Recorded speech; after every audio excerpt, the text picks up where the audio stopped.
We're talking about communalism today. We're opening up a conversation that we were taught to forget. That is a conversation of communalism and what it meant and what has been lost since we've moved away from that way of living. This is not a conversation to educate. This is more like a conversation of remembering lived experiences. When you think about communalism, what do you think about? What does that mean to you? Communalism is, I believe, the opposite of individualism, right? Mhm. And what we grew up knowing, at least to a certain point when I was growing up, was anybody in the neighborhood was able to be a part of that village that actually raised you.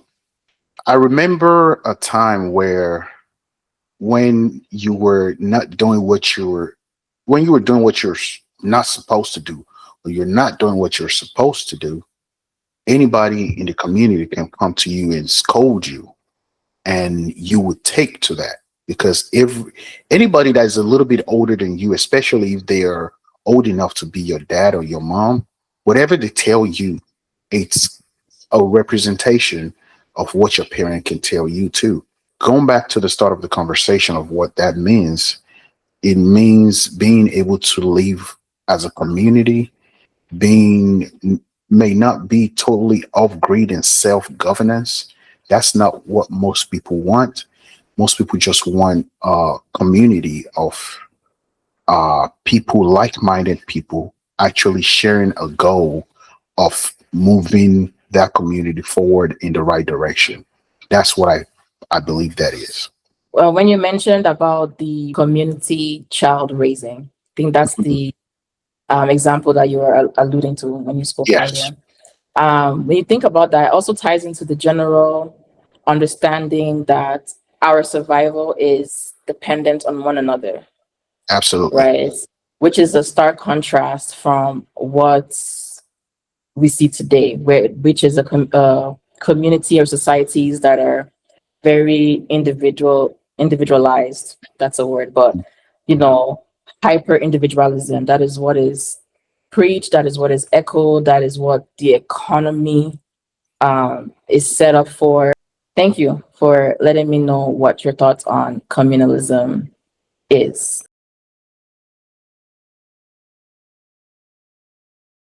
The things that communal living brought to us that we don't have anymore, it was a lot of wisdom. It was taking the wisdom of every adult that has lived Mm, their life and made mistakes and adjusted it, especially if you found yourself in a very good community. right. It's taking all that wisdom and unpacking that wisdom. Now you don't have just your mom and dad.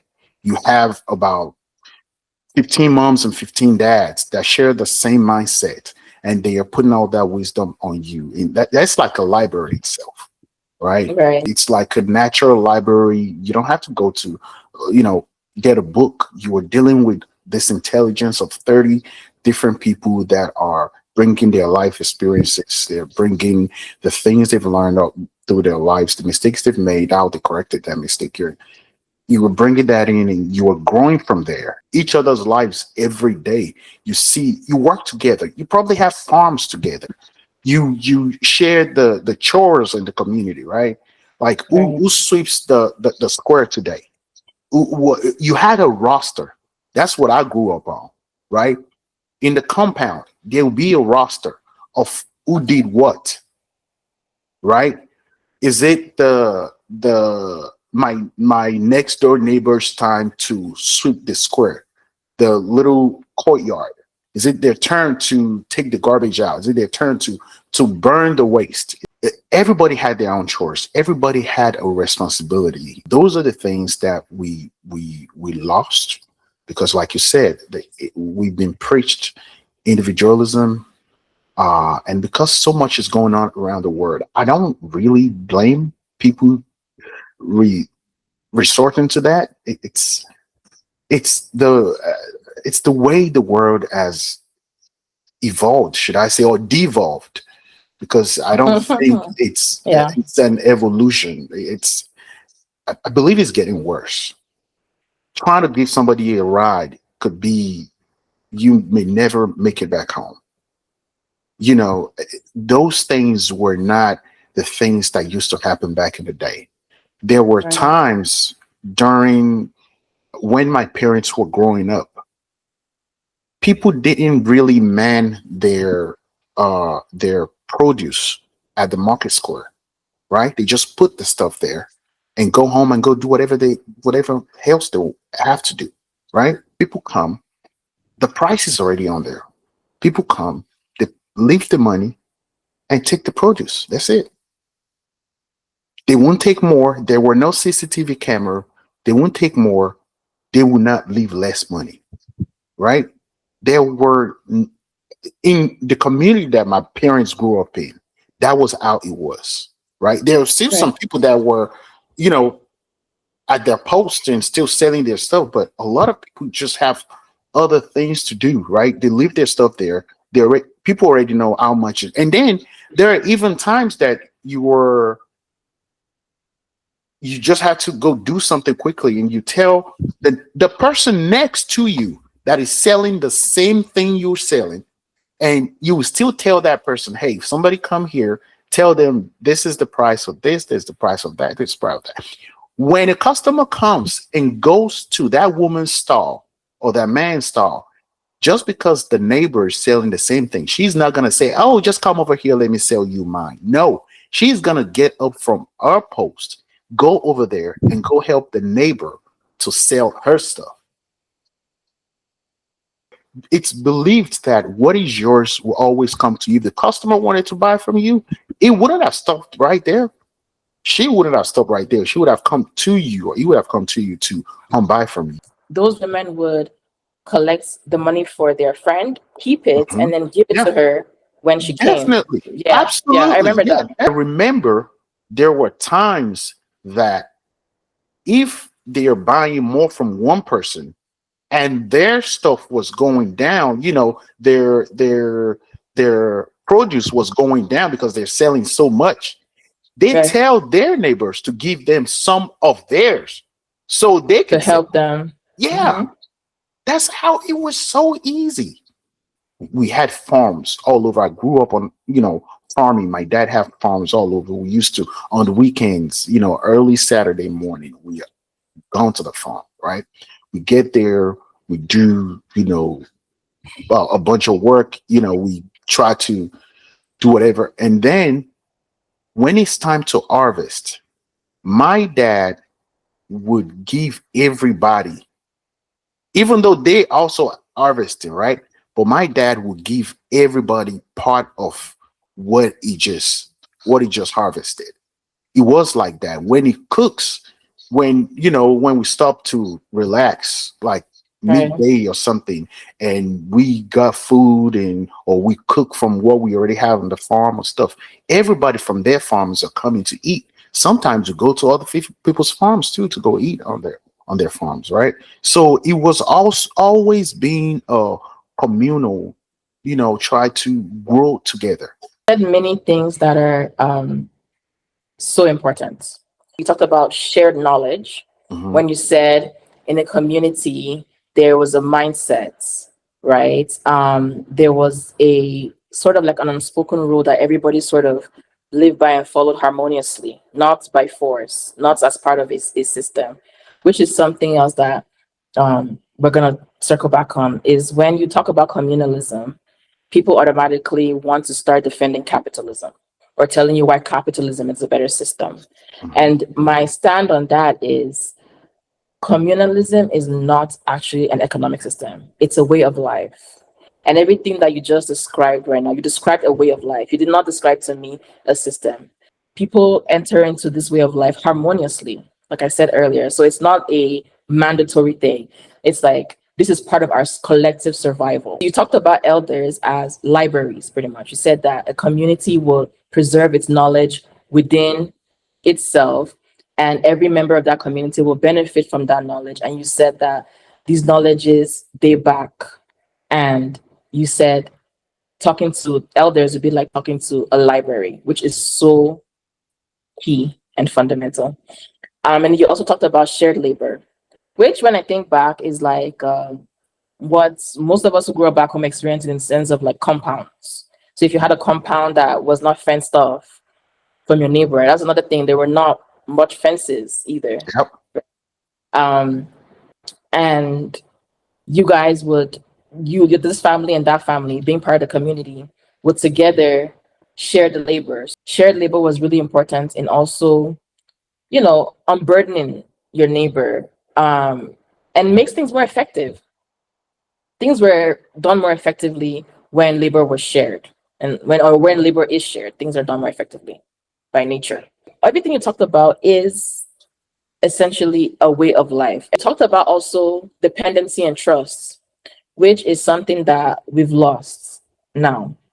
We use the example of the market women and what their culture was like, having experienced it, and how it is now where systems, right, systems in place have taught us to compete. Mm-hmm. So there is no communion. Communion is not seen as like necessary for survival. You have to compete to survive, whatever it takes mentality, even if it means getting one over on your fellow man. Absolutely. Pretty much, right? So that the culture of competition is the mainstream culture right now. In your analysis and in your examples, your lived experience examples, you touched on all these tenets of what a communal system, sorry, I use the word system, of what a communal lifestyle is really about. Yeah, absolutely. One more thing that I forgot to mention was, which is also a very, very big part, is in that compound, anybody that is older than you is your older brother or your older sister. That's how it was. If you guys are going to the same school, the older one are taking all the younger one in the compound with him or with her because she can watch them and make sure they get to school.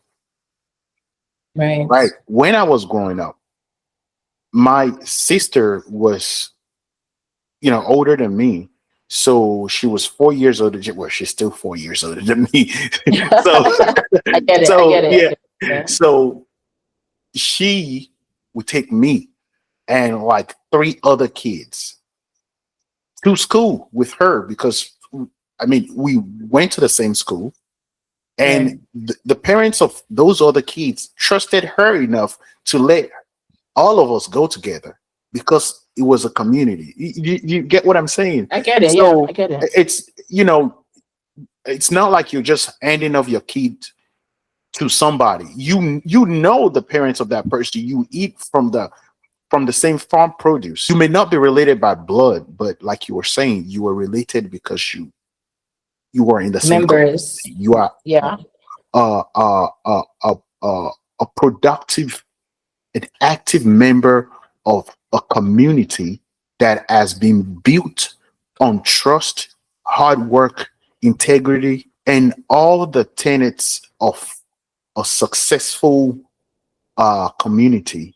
Everybody may not be thriving in the modern sense of it, but the community itself is thriving because everybody's working together to make the community thrive. So yeah. Yes, absolutely. So I just want to pick your brain on this question too. When we talk about communalism, we obviously talk about it from remembrance, lived experience, what it meant to us. I do sense a bit of skepticism sometimes from the public at large. When you talk about returning to this way of life, people sort of, have a hard time reconciling how that's possible. Some people think it's fantastical. Some people think it's like, you're talking about something that isn't possible in this era, right? And I have my thoughts on that. I have my thoughts on how it is possible to return to this way of life, even within our contemporary culture, even within the current times. Because, we have evolved from that sort of structure. right? Living structures, especially those of us who are in different parts of the world, or have grown up in different parts of the world. So, and while I have my thoughts on that, I want to hear what you think. What would you say to those kind of people who are skeptical about how can you apply the communal way of life in today's world? What would you say to them? So it's a very touchy situation, right? Yeah. Because weird people are getting born every day. I don't know how that happens, but people are getting weirder and weirder by the day.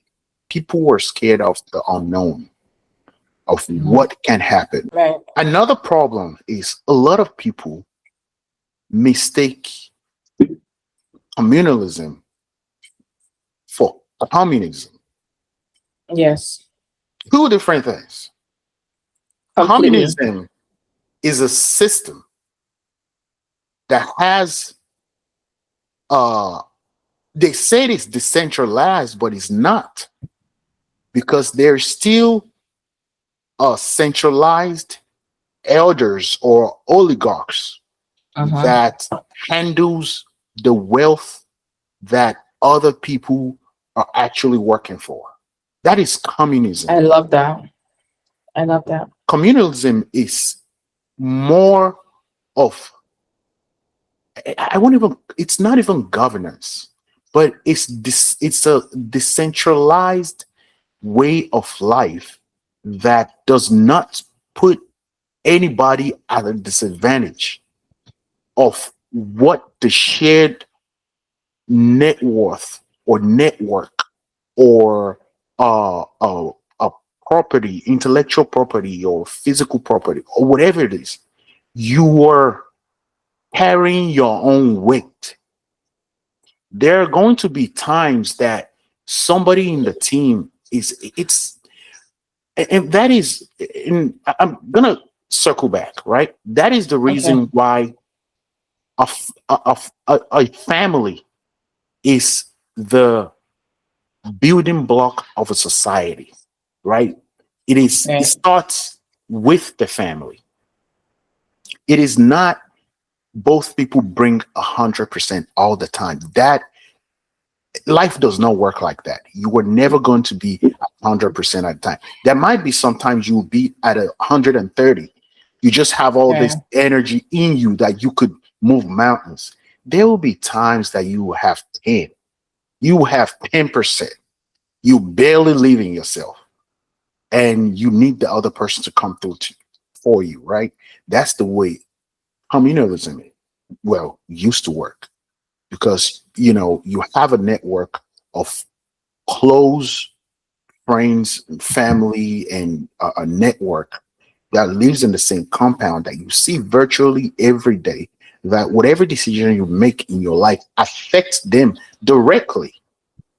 So it is a decentralized way of life that gives equal responsibility to everybody that lives in that community.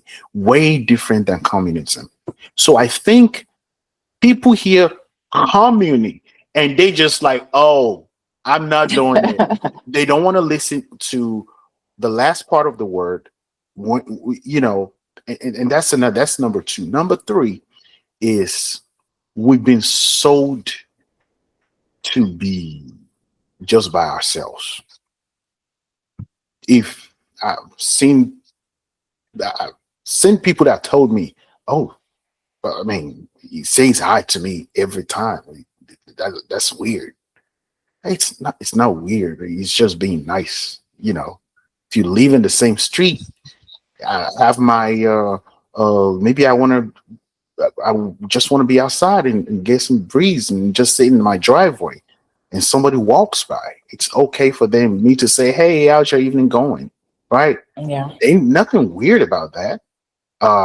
But you will be surprised that you would say hi to somebody and they would look at you like, oh, like they're just so scared. Like, what's going on? There were times that we used to be respectful of Right. one another. We say hey, we say hi, ask about how's your day going, and stuff like that. If you do that these days, a lot of people will see you as weird. Like, why are you even talking to me? So it's the fear of the unknown. Same thing happens with the family unit these days. Oh, I think I can do bad by myself. Okay.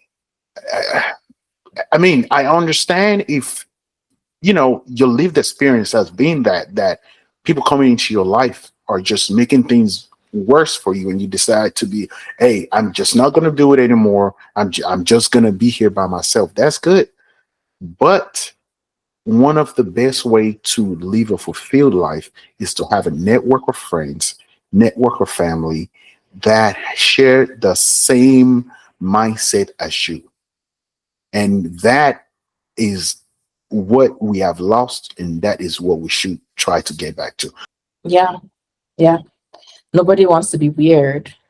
Nobody wants to be seen as living against the grain or living off the grid Yep, or living in contrary to the system, which is all they know, absolutely. which is all is true to them, depending on who they are. So when you say the fear of the unknown, I feel that like it's true. I don't know how that lifestyle is going to be. I don't know how possible that lifestyle is going to be. But the truth is that it was possible. It is our history. That is our nature. That is how we are innately. That is how our ancestors were. And so it's not something that's actually unknown. It's something that is native to our core, each and every one of us, wherever we are in the world. But the system of things has taken us so far away from that, that we can't quite see the possibility of what that lifestyle could mean. We can feel when you talk about communalism with people that are open to it, or just people in general, they can feel how calming what you're describing can be, but they're skeptical, they're afraid.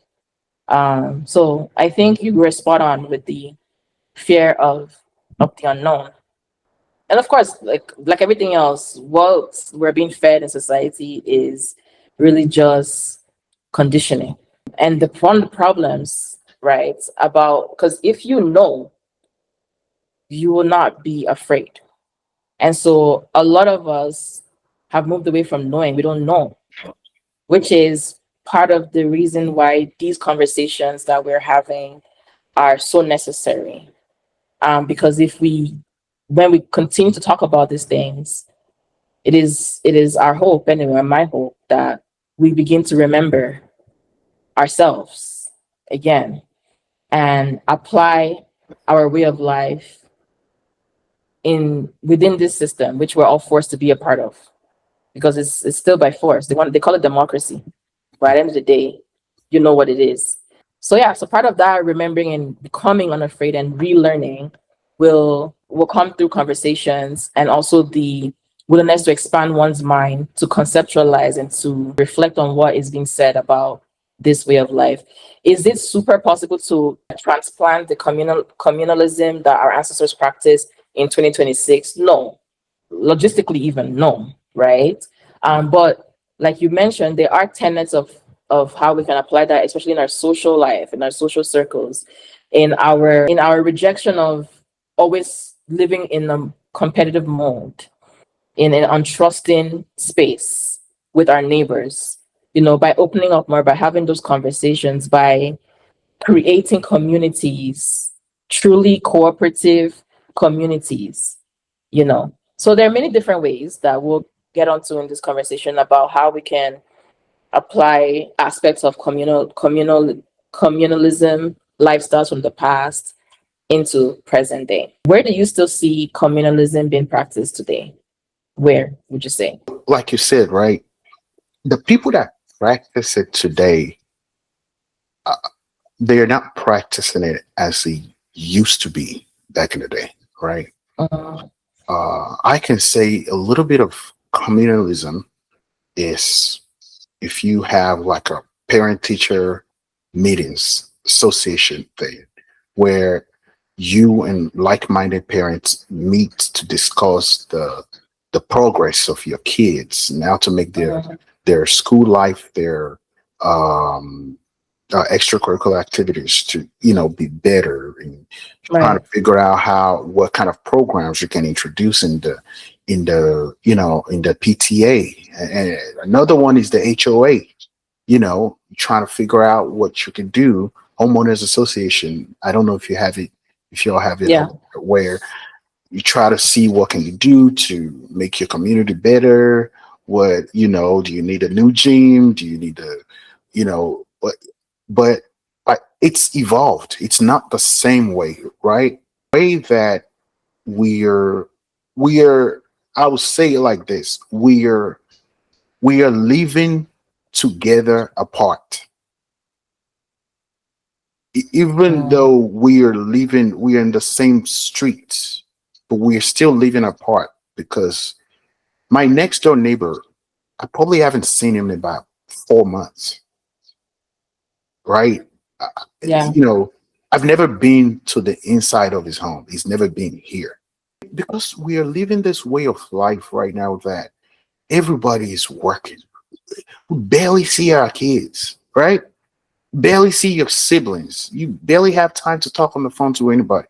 You're gone from dawn to dusk. The little time you have, you try to play a little bit with your kid, try to spend time with your loved one, try to call home, see if everybody is doing okay. What other time do you have to, you're trying to work out, right? You trying to develop your skills. You trying to get into another type of skill to make more money that you're going to give to this same system we're trying to get out of, right? So it's like it's a very ironic situation that we come back to what you said. We've been put in this system that even if you're trying to live that communal lifestyle, it is almost impossible unless you are individually wealthy. It's almost impossible. I don't know if you know. I didn't remember this. I would have done a little bit of research. There was a man. He was a doctor, I think in New York. Yeah. He sold his business and he made a lot of money, a whole lot of money. And he went to a suburb of Houston, an outskirt, and he bought a Okay. whole like a ranch, and he just built a compound for about 30 families, his friends and families. And they all just live in this one huge compound. And everybody was pitching in to, they were still going to work, but it was a huge deal. Is in Houston. I totally forgot. I just remembered this right now. So that's one way. There is another company. That company is called ACTS. I don't know if during your Okay. researches you've seen it. He's a black dude, younger guy, and I think he has a bunch of investors. You get together with them, you let them know, about your family, everything, what you do, all this other stuff. They get you set up to, they give you orientation about how they build ranches for communities, right? And they will put Oh. like 5, 6, 7 houses on a ranch with you and they put you together with the people that actually share the same mindset as you. So they ask you a bunch of questions. So depending on who is applying at the same time, and if you share the same kind of morals and values, they put you together with those people, and you all apply for financing, do whatever. You tell them how much how much rooms, how many rooms, how many bathrooms, whatever you need, and they will design a home for you on a ranch with 6, 7 other families. Everybody will have their own home, but you all will live on a ranch, and they will teach you how to farm, how to forage, how to raise livestock, how to do all that. So it's will be a community built for you and the people that share the same morals and values to you. So it's actually like the company is ACTS. So ACTA. so they're actually doing that right now. So those are little examples from PTA to HOA to people, rich people just buying homes, buying a big land for them and their family, building a home on there. And for companies that are starting to come up now and starting to actually do that for people. So you have your own farm, have your own livestock. You're not going to the meat market to, you can, butcher your own cattle, do whatever you want with it. You can harvest your own corn and, you can sell some of that and keep some for yourself the way that it used to be back in the day. So, yeah. Yeah. Yeah. Yeah. You when you were yeah, and I see it too. The current day cooperatives, right? Like the produce cooperatives. Mm-hmm. People in the communities gather and they have the one central land or farm where they all contribute to and all harvest from. And this communalism opens our eyes to the fact that the real power is in togetherness. Yes. The real power is in togetherness. The real power is in unity and working together, right? That's the balance. That's the real balance. Mm-hmm. Also, another way that we see the tenets or traits of communalism in current day are also in these companies. The name is escaping me right now, but in these companies who co-own the business with their employees. Mm-hmm. So, these are ways to share. It's a sharing formula, right? So you're sharing the fruits of the business, the products or the outcome of the business to the people who contributed to it evenly, right? So these are companies that they're borrowing from this way of life. That's what that looks like in practice. So when you were speaking, you said you talked about little groups like the HOA, like parent teacher. These are sub communities, which is true. They get together to figure out how to better their lives as a community or better the lives of their children. And so that's also very true. While you were speaking, you said it's virtually impossible because of the system we're in. It's virtually impossible to live in a communal way of life, except you're very wealthy. And when you said that, I remembered the first thing that came to mind. I'm like, well, is it truly impossible? But then, yeah, it kind of is because again, we have to fall back to what? Money, right? So there is no real way to just live this in today's day and age. There is no real way to just live this completely communal lifestyle because the system in which we are in currently it moves with money. And it's not lost on me that in the communal way of living, money was de-emphasized. Actually, it wasn't even a thing at some points, and so when I think about that, I still say it is semi-possible, right? In the sense of we can get together, bring our education, our knowledge, just like as it would be in a communal community, in communalism, bring our shared knowledge together and develop systems that will take away some of our stress, maybe cut our need to go do physical labor in half, thereby bettering our life, thereby giving us more time with our children. That is possible, right? That is possible. And it's more possible in this day and age with the advent of technology.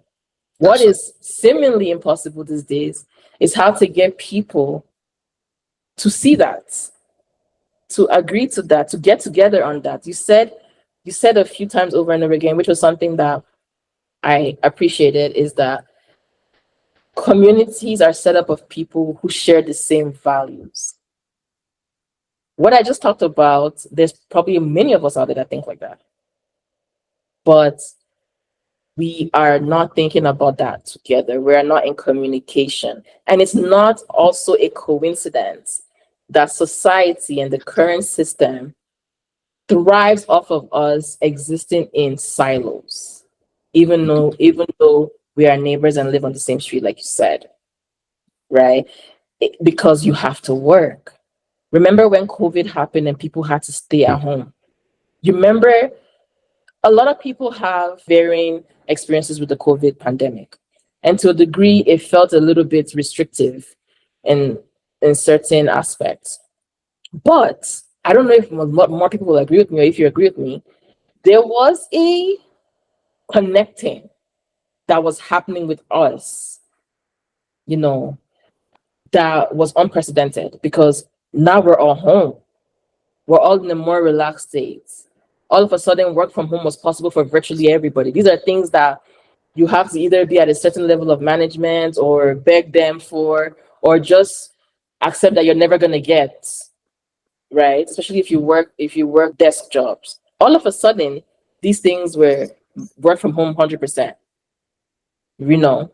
So, and the trend now is that they're trying to get more people back into the office. Mm-hmm. They consistently cut back that work from home. You understand?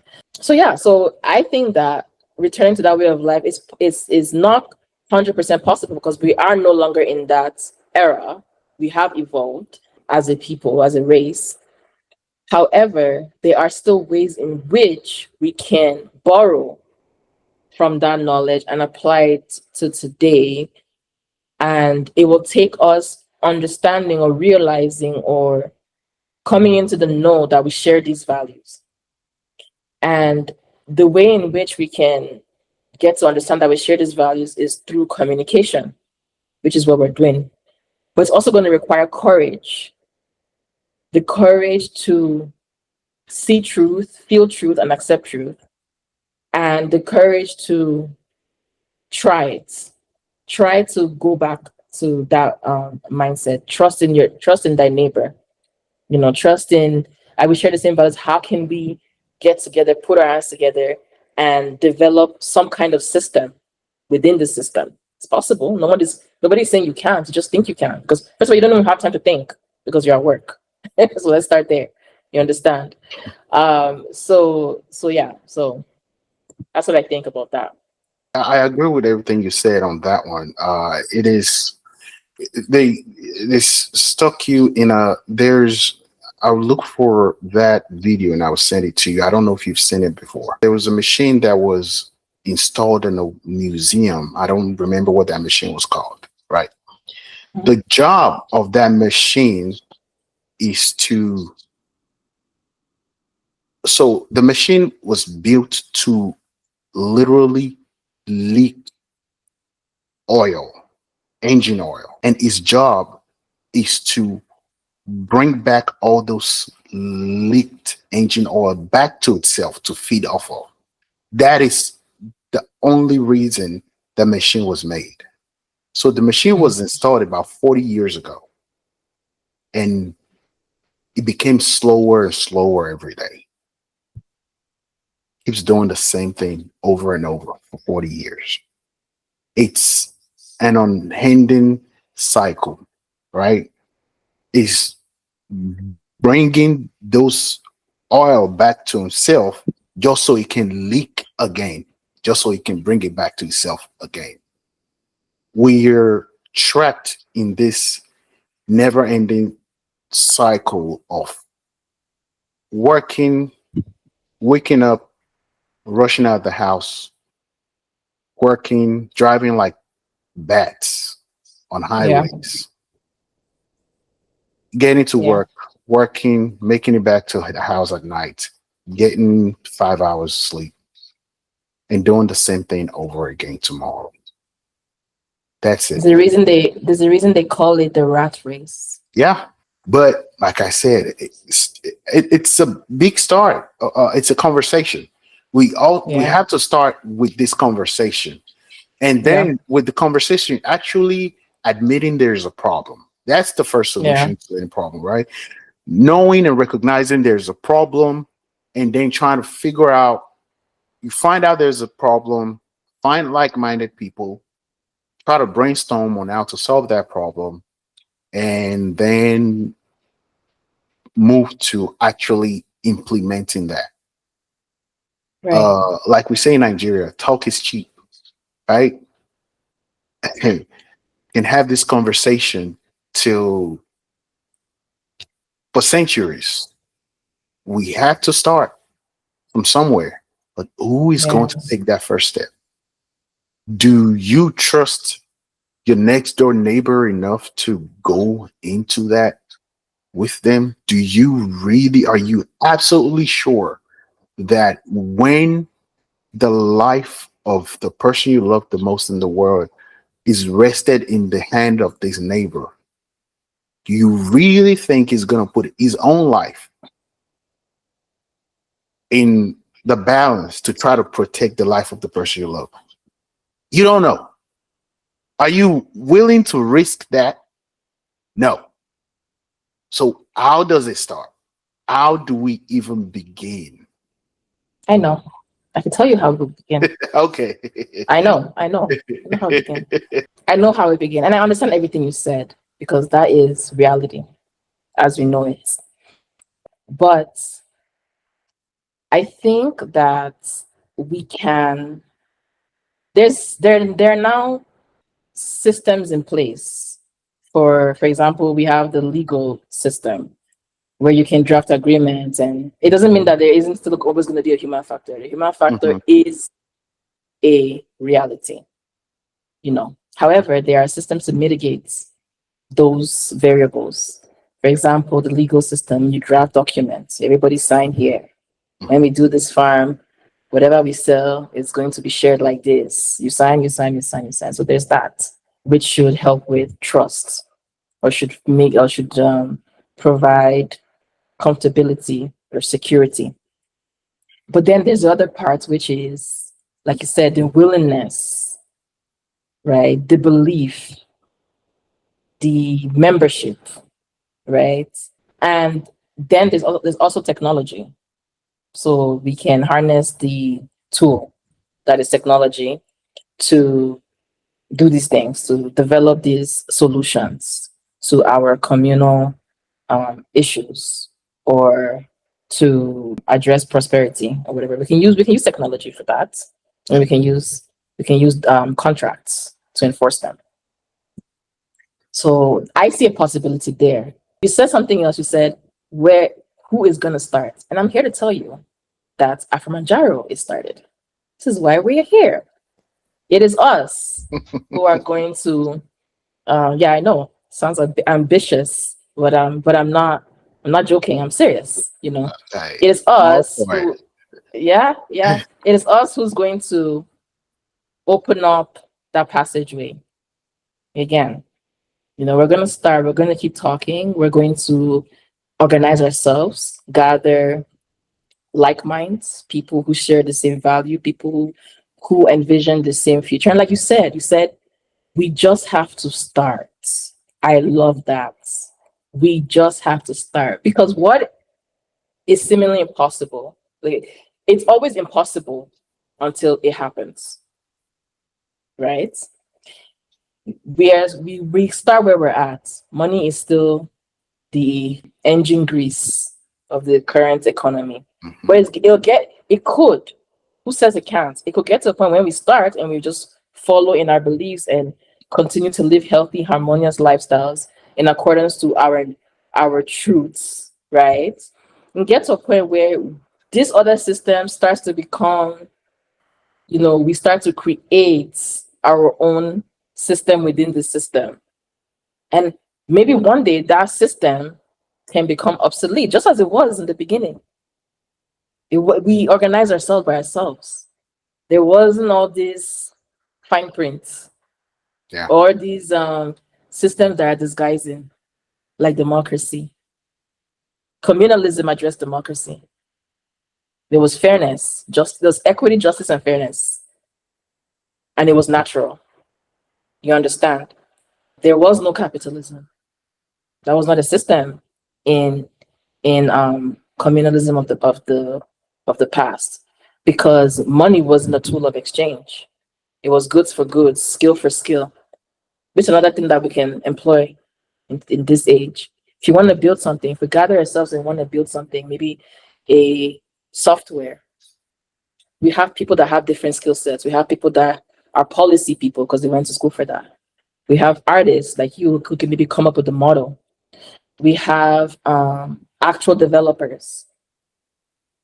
But what is stopping us from exchanging with each other? We're all waiting for money. So in a way, we also limit ourselves unknowingly, subconsciously, because we're part of the system. So that's why I said that when you said it was impossible, I got that. I'm like, wow, yes, you understand. But is there a glimmer of hope? Is there a path in which it is possible? Yes. But we have to put our foot down and start walking. Otherwise, it just remains this theoretical thing that did exist and could potentially maybe happen in the, I don't know, in the future. We, we could also design or develop robots to take care of farming. Why do we still need human beings to do that hard labor of farming when we can literally robots build cars, robots. Yeah. That's where we're at with technology.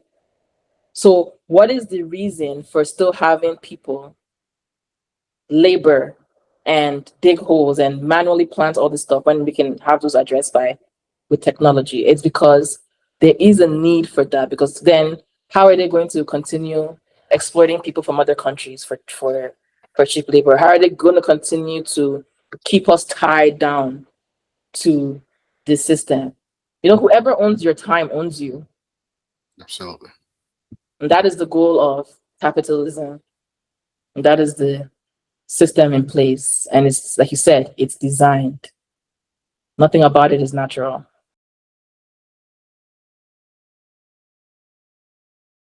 What breaks? What breaks when we think collectively? It's a divide and conquer type of stuff. It benefits the people that it benefits. It doesn't do anything for the common man or woman, right? It's just, it benefits the system that has been created. And it always comes back to money and power. That is the basic fundamental of capitalism.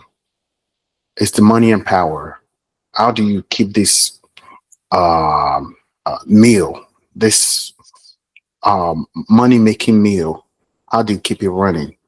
Well, you can keep it running by letting the lowest of the stakeholders know that if they don't do what you say, if they don't fall into the system, they can lose this, they can lose that. That's the way that they were able to divide the family unit. If the family unit is together, they spend less money. That's just what it is. If the woman is away from the man that she was married to, now instead of paying one mortgage, now they're paying two mortgages, right? Instead of the kids having one wardrobe, now the kids have two different walk-in closets, one at mom's house and the other one at dad's house. So now they have to buy, instead of having 15 good outfits, now the kids need 30 outfits, because 15 has to be at the dad's house, 15 has to be at the mom's house. What about on Christmas Day? Oh, instead of saying this gift is from mom and dad, now this gift is from mom, now this gift is from dad, right? Divide and conquer. That's it. The more apart we live, the more money gets funneled back to the system. It's nothing else. That's it. If we come together and we are actually, trading intellectual properties, and we are, working together, waking up, trusting one another, the whole system collapses. And I'm not gonna be a hypocrite. We have been put into this system. Like I said, it's almost impossible to escape. I mean, I want I like gadgets. I'm a gadgets guy. I cannot say I hate capitalism when I feed it every day, right?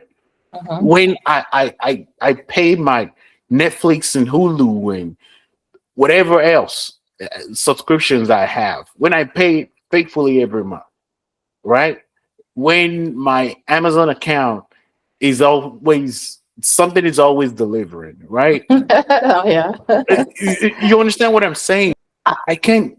I'm an active and contributing member of the capitalist system. So it would be hypocritical of me to come here and say, "Oh, it's bad. It's this. It's that." Well, it is what it is right now. Do you understand what I'm saying? That's why we have to find a better system, Yeah, a balance. a balance where the things that we look at as so important, they're not really that important. They're important to us right now because we live apart,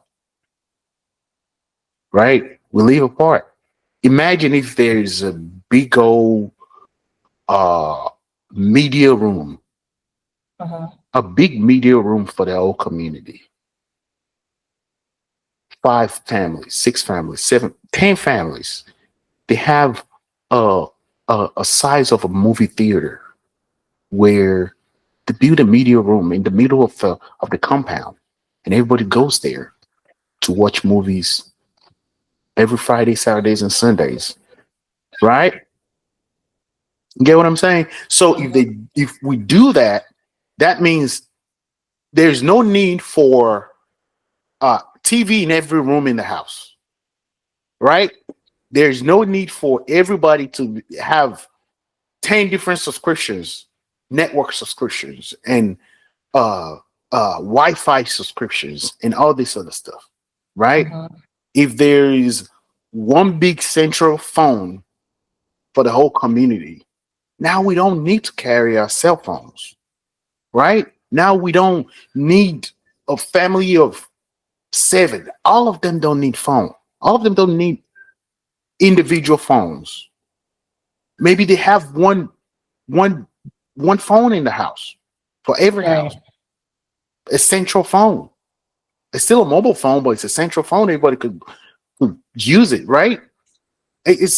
Apart from anybody that's working from home and working on the computer, there's a central computer or a library that's built for that community to just go and they have 4 or 5 computers in there. You understand what I'm saying? Now, there that is going to cause a dent in what we are saying we we we don't want to be a part of. But how do we get there? They make sure you were in this endless cycle just so you don't even have time to think. It's why the current system depends on our individualism. Yeah. Yeah, yeah. Right. When you say that this current system does depend on us living apart, does depend on us thinking in an individual English. Yeah. The current system does depend on us separate from each other. Mhm. Depends on us constantly needing to compete with each other. Yep. In fact, the current system thrives off of our competition with each other, thrives off of our attachment to materials as symbolic of wealth, or attached to the feeling that materials bring us satisfaction. In a sense, Mhm. makes the more you own, the more well off you feel, the more okay you feel. So it's a thing of the our value system has tweaked quite a bit from our ancestors up until now, and in every step of the way, that was by design. Like you said, the current system relies on divide and rule, divide and conquer, and that is why it attacked the units, right? Because if you're a unit, you cannot be just an individual, right? You have to be a unit. And so they came for the system, and I said they, but the system came for family units, which is for us, our people. I'm talking about African people. Moved us all over the world. And once they separated us, like, geographically, which is about one of the worst type of separation, that you could do to a people. You then, okay, now let's destroy their languages. Also don't want you communicating with each other effectively. Want to give you name your country, like, name all these lands that we stole, that we cut into a pie. Want to give them different names, and that's what is now your country. Meanwhile, that's not how it was. There's different people who speak same languages spread all over Africa, because they, at some point, they were the same people, but now they're individuals in individual countries, right? So, and I gave an example of COVID just a moment ago when I said the system was afraid of us, because when people are thinking together, are experiencing togetherness, they start to realize, they start to communicate. They start to communicate and they start to realize, maybe they're afraid that people will start questioning, like, what is even this ghetto system that we're living? These people are capable of printing money. They did it in COVID. They just printed money. You understand? To stimulate the economy, so that people, so it's possible as well to do that.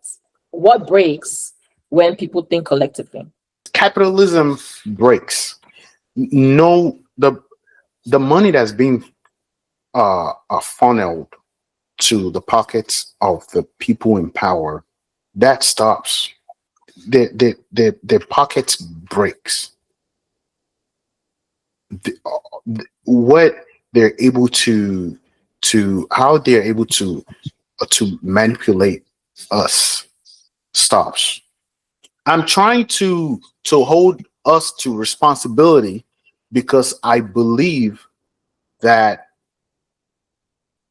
we can break their pockets, because that's what breaks the capitalism that actually feeds them. We can break that.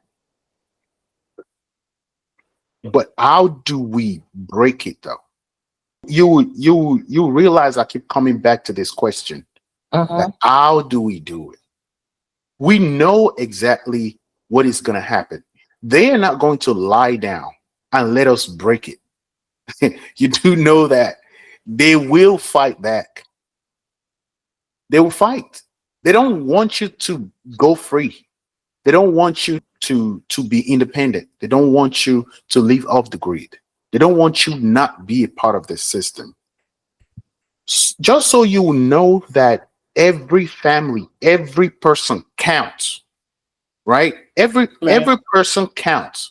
That is why they try to make sure we are not together. We are not together in any sense of it.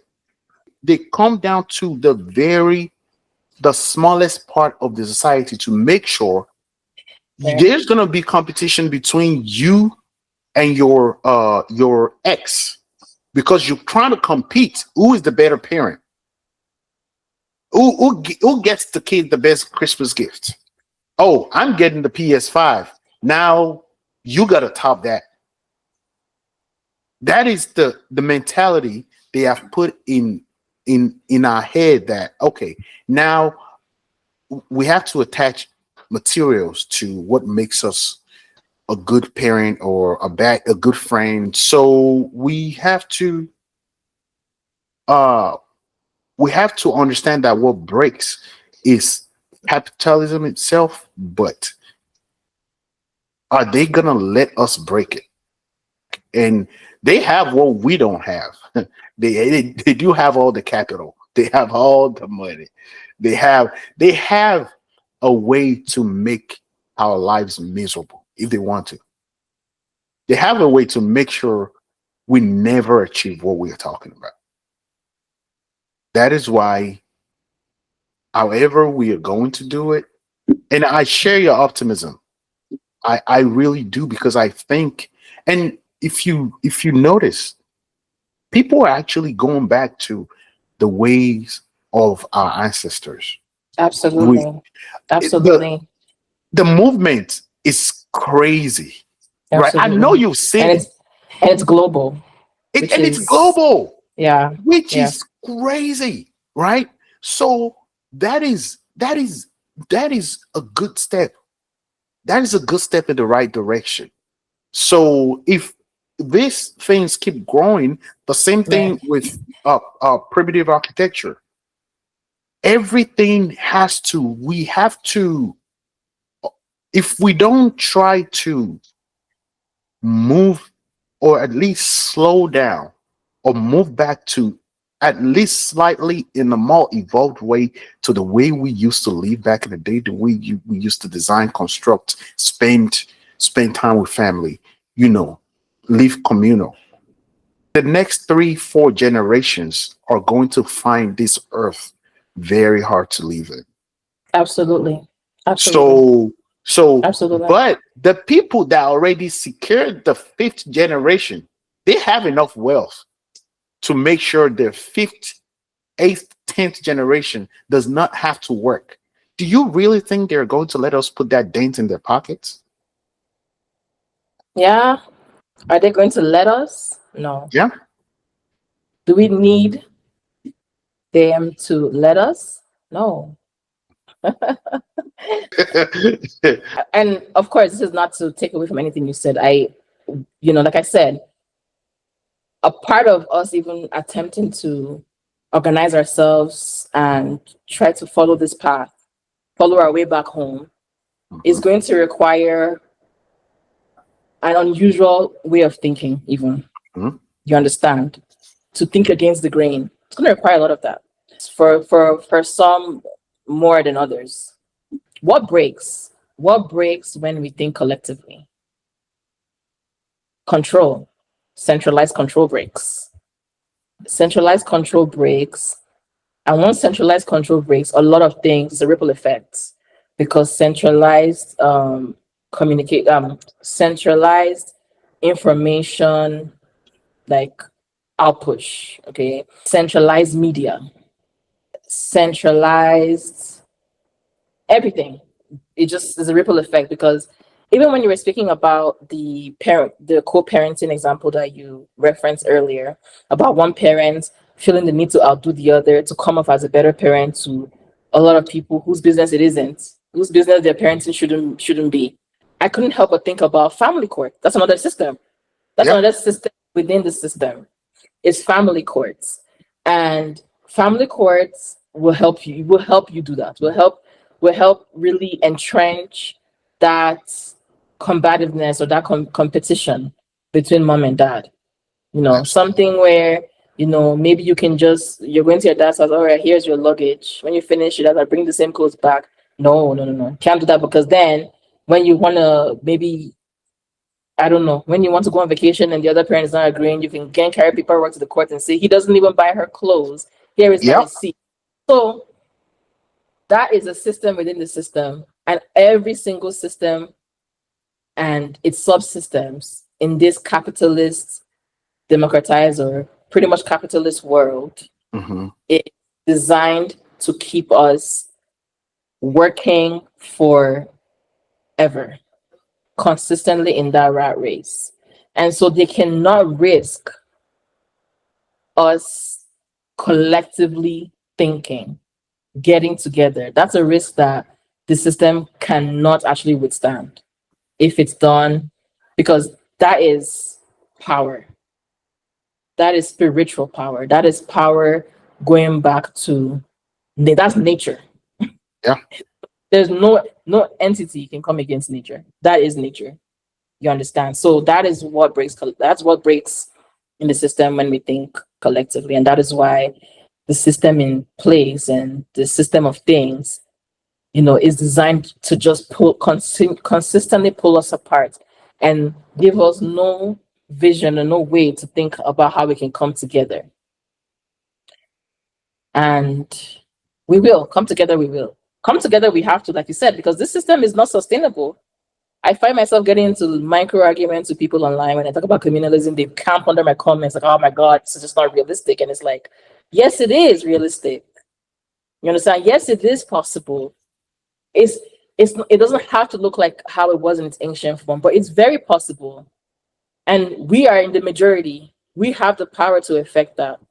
These people that have lined up their children to have money in the fifth generation, like you said, what if by that time when we get their money becomes obsolete and they have to be just as the rest of us, a regular member of society contributing their own quota? You understand? So again, it is impossible until it's done, is my mantra with that. And you're correct in that we just have to start from somewhere. Start to free ourselves from the system. Use the tools around us. Use what's available to us, just like our ancestors did. Back then it was timber, whatever. Now it's AI. Now it's technology. Why not? There's nobody holding us. We're actually are free. And even though we proclaim to be free, we don't really feel free. Because if we feel free, we would our mindsets and our approach to life would be different if we truly felt free. That's what I think anyway. Is communalism truly impossible or just inconvenience? And I think we've answered that in a few ways, but let me put the question back to you. I don't think it is impossible.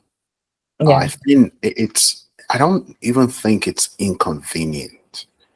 It's going to be inconvenient at the beginning, like everything, Absolutely.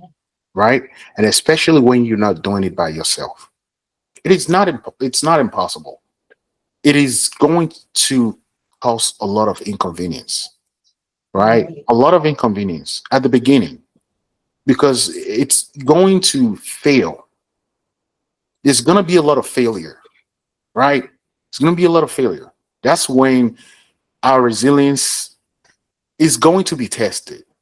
Our patience is going to be tested. Our hard works, all of Yeah. that, our trustworthiness, all of that is going to be tested. And we don't know in which way until we start. We need to know it's not going to be perfect. There are going to be nights that power grid, the solar grid is going to be out. There are going to be drought season where that well, that borehole is not going to bring forth any water. There are going to be times where it's going to be some pests. It's going to attack the farm. There are going to be times when the homeschooling teachers are somebody is going to say something to your kid, right? They're going to be some things are going to happen, but we have to understand those things are going to happen. So Yeah. if we're trying to create a way of life that Right. is not popular, because it's not popular, it's not going to be. People are going to be scared, and Right. those are understandable, right? And it's going to be, am I really ready to uproot my life right now? My son plays football for his high school. My daughter is in the volleyball team. Am I ready to just risk all that and just go live on a farm with a bunch of people I don't know? You understand what I'm saying? Am I ready to quit that high paying on-site tech job in California and move to a remote farm in Texas? You understand what I'm saying? So it's the inconvenience, and we're settled into this lifestyle that we have right now. We're settled, and that's exactly what capitalism does. It gives you that contentment. You think like, oh, well, I just got to get up every morning and go at early in the morning and make it back late at night, and at the end of the month I'll be able to pay my bills. I don't have to rely on anybody. You understand what I'm saying? Now you are starting to feel like, well, I'm paying my bills. One of my old friend asked me a question one day. He lives in this country as well. He Okay. said he was telling me that he woke up that morning thinking, this can't be all life has to offer. Uh, He said, this cannot be it. Are you telling me this is it? I just have to wake up every day, go to work, make it back home, eat, sleep, and do the same thing over again, and pay my bills and hope to pay my bills every month? Is that it? Is that what I'm going to do till I retire? If I'm able to retire. And that sent me into like a sunken place, like kept thinking about it, like, yeah, it's crazy. And that's what capitalism does to you. So you mentioned you agree, basically you're of the mindset that communalism is not impossible. It is inconvenient. And I would agree with that line of thinking, as it relates to that specific question that we're discussing. But you also said something, and you said, because it's going to require a lot of unlearning, pretty much. It's going to require a lot of unlearning. It's going to require mutual trust beyond what is currently in our society, a deeper level of trust. But then when you're saying that, I couldn't help but think, but in communalism, that deep trust would have kind of already been guaranteed because your survival is tied to one another. And so if 100% trust is the only option, because our survivals are intertwined, and also we share the same value. So if you're in a community with people in which you share the same value, whether it be a traditional family unit or just a community of like minds of different individuals who collectively share the same values, I feel automatically trust would be a given. So it would answer the what if of trust. So in a natural way, in an almost an automatic way. That's another thing that the system can't tolerate, right? Is us, having that reliance on each other for survival, relying on ourselves rather than what is external to us. Then also about this, fight that you believe the system is going to put up. Absolutely. Absolutely. There is no way. But I think also something that we don't remember is that we are in the majority. So we get to decide the system in which where we want to live in. And there are many of us in every of those fields. We said we create the pesticides. We do that. We create the pesticides. We generate our electricity. We're engineers. We have the knowledge systems. You understand? We are just plugged into this system that harnesses our talents, harnesses our energy, harnesses our time. But without the system, we are all these things. We do have all these knowledges, just in the same way our ancestors would have about different aspects of life, like plant medicine, like farming. And so we are enough, is essentially what I'm trying to say. We have always been and will always be enough. And we are in the majority. And so I think a big part of that possibility is us remembering that about ourselves and knowing that when we band together, we dictate our systems, we dictate our life. Everybody else will have to bow down to that. We are the system. So we can't unplug from the system and, contribute directly to ourselves.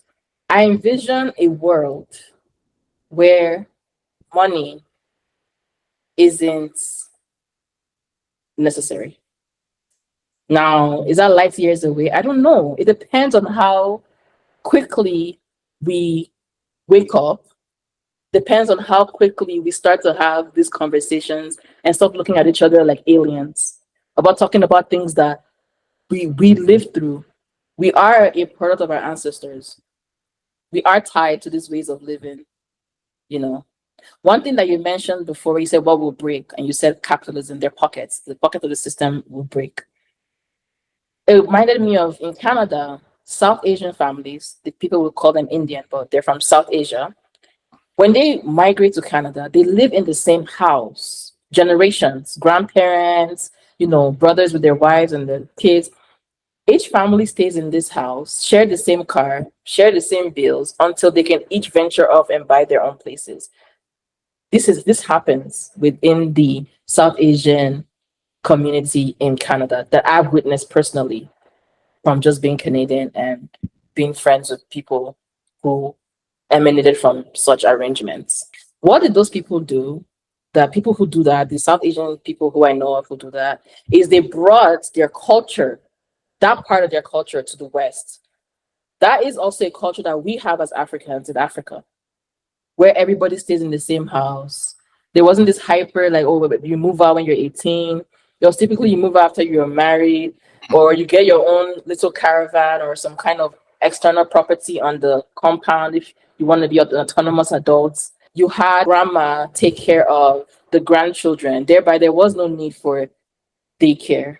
All this, there was no need for that because you had the elders in the house to care of the kids, and everybody kind of worked communally, shared responsibility, shared labor, shared resources, and thereby they were wealthy.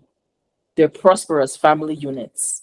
But as Africans, when we come to this side of the world, mainly because we typically will come alone because of the economic hardships and the misgovernance that also is carefully designed to destabilize us and continues to do so. So we kind of go away to these countries alone and we don't have family around us. So we do have to be hyper independent. When we have children, we have to go to daycare because grandma has to apply for a visa in which they may or may not accept. Because even those imaginary land gates on different lands by virtue of visas or passport, that's another system in the system to keep us separated because we are born of free will. We should be able to just move, just like we migrated across the world freely without all these so-called civilized systems that were here to civilize us, which AKA means control. Grandma now needs a visa to go through all these processes, in which you may or may not have money or time to sit down and do before she can come and do what she would easily do back home. And also, for some reason, which is another reason why I'm happy that Afromanjaro exists, to talk to ourselves, we also don't rely on ourselves when we come abroad. We kind of form individual silos. I know there are micro socio-economic reasons and variables that contribute to that, but it is a reality in the African community, in the Nigerian community. When we come over to this side of the world, we kind of just don't associate with each other. You understand? We don't keep those same communities. We don't do that. Something that we should do to support each other in a new place. Bring that part of our culture, even if we don't want to live with each other. Maybe we can't start, I don't know. Maybe if we don't live with each other, we can at least help ourselves in those small microwaves. That is a version of communalism that is possible, that is doable wherever we find ourselves. Communalism is inconvenient, but more inconvenient in terms of mindset and thinking. Yeah. It's not literally physically inconvenient, but mentally inconvenient to get people to get themselves to a spot where they can't see its possibility and align and say I'm in. But the good news with that is that I am seeing traces of that every day. I'm very happy. It feels good to know that there are others in the world in little pockets that think like you. The power and the goal now for us is just to find ourselves. Everybody doesn't have to be under Afromanjaro, but start creating our little communities, and we're gonna start interlocking. Because why? We have the same shared values, which was an important part of the way of life that is communalism, the lived experience. We're not talking about something that's theory. We're talking about something that is and that was. One of the reasons why I wanted to be a part of Afromanjaro is the fact that I think we have so much in common of what we're trying to achieve together. Like you said, it's people from different parts of the world that are bringing several different things together to contribute to make these communities work, right? To make this Absolutely. community. You see it in religion. You see it in religion. You see it in people trying to go back to the way of life that we're talking right now that our ancestors had. The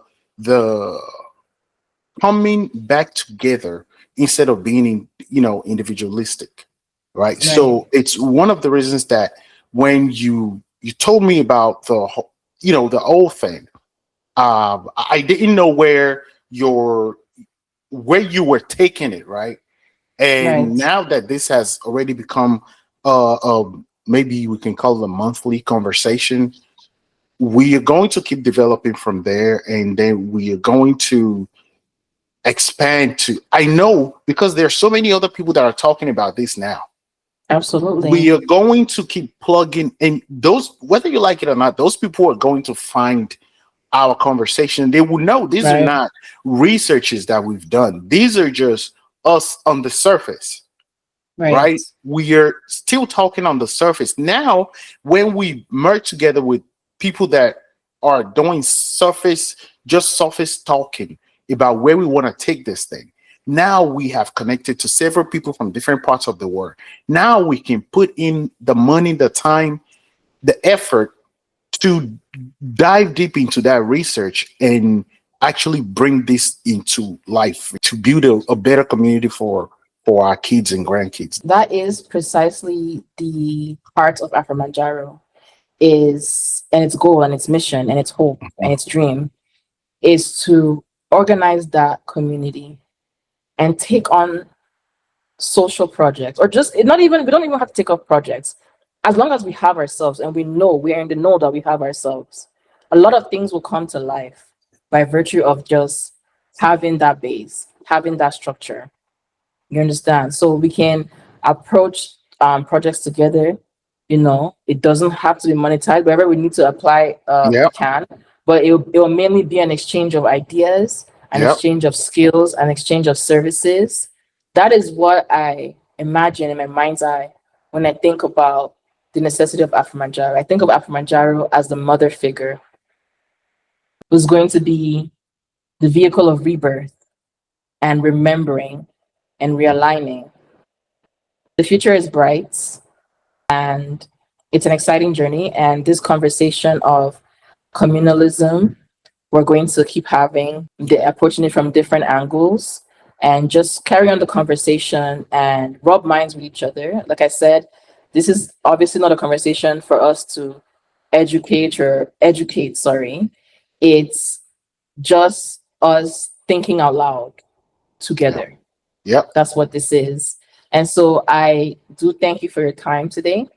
And I look forward to getting together again very soon to continue this conversation. And yeah, thank you. Thank you for being Yeah, here. thank you for having me, and it was a great conversation. And yeah, I look forward to having the other parts make